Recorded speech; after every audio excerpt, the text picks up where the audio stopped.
Welcome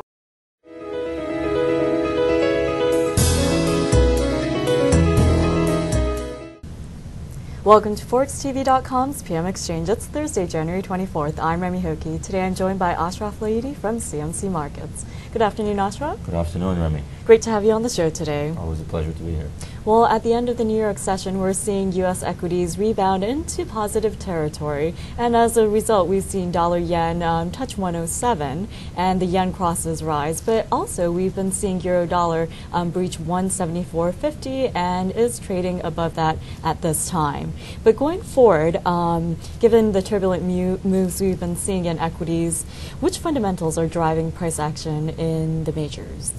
It's really what you said. You know, the people were saying, is the stimulus package going to be big? Is it going to be big enough? Is it not going to be strong enough? People said, well, so. You know, we had this bipartisan, package here, and you know, some people were complaining it's too small, it's too big, but the market thought it was good enough. The markets ignored existing home sales. You know, existing home sales came in and they fell, I think, within expectations, 2%.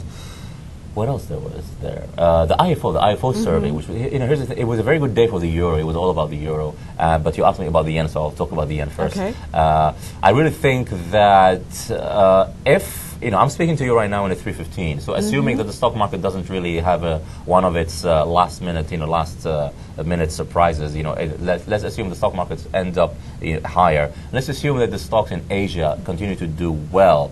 Then I really think that the yen continues to be weak, and I really like to sell the yen here into Friday against the euro. So I like to see the euro really regaining above 158, going to as much as 158.50. Dollar yen, I don't like it above 107.30. I think 107.30, it used to be a support, now it's a resistance. So 107.30 is a big resistance there in dollar yen. So just be careful there. I'll probably be a seller there into next week. But then again, next week we might have this another rate cut, so that may be bad for the yen, and you could see dollar yen going above 107.30, 107.40. But that's really what I think about the yen right now. If you really don't like the yen, you can sell it against the euro because the IFO survey today was very good. I mean, it was better than expected. And the head of the central bank of Germany, you know, Weber, he basically said that rate cuts talk is wishful thinking. Okay, Ashraf. So the White House and Congress leaders have come to a decision on the stimulus package, but I think the market is focusing on the official Fed meeting, which is next Wednesday, January 30th.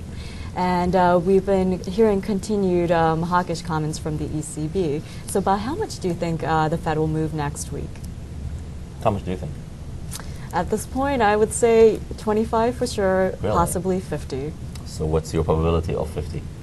I believe Fed funds futures yesterday afternoon were pricing in above 80%. Yes. Do you know that the Fed funds, they had a probability of around 50% chance of a 75? I think that the jobless claims was okay. They were lower again. They were expected again to go up to 320. They fell to 301,000. That's a good thing.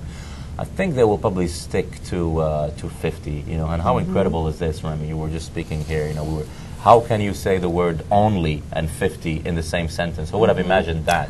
You know, how fast and how far have we come?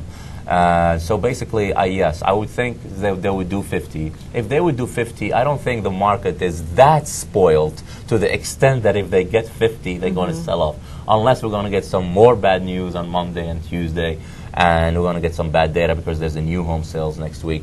And you know, then maybe the market may be crying for 75 basis points. I think they will do 50, and probably that would be good enough for the for the yen crosses here. It would be good for the euro dollar, you know, and it would sustain it probably above I would say around above 146.60. Okay, Ashraf. Well, before we go into the major currency pairs, you did mention next week's data. Next Friday, we have non-farm payrolls at the end of the week, so it will be quite a volatile week. But earlier in the day, on the phone, we discussed the outlook for the major equity indexes, and you mentioned the aggregate margin debt. So could you tell us how this acts as an indicator of where equities are heading, and how this translates into your forecast for the majors? Yeah, if you have the chart here, I believe that it's going to come out on the screen.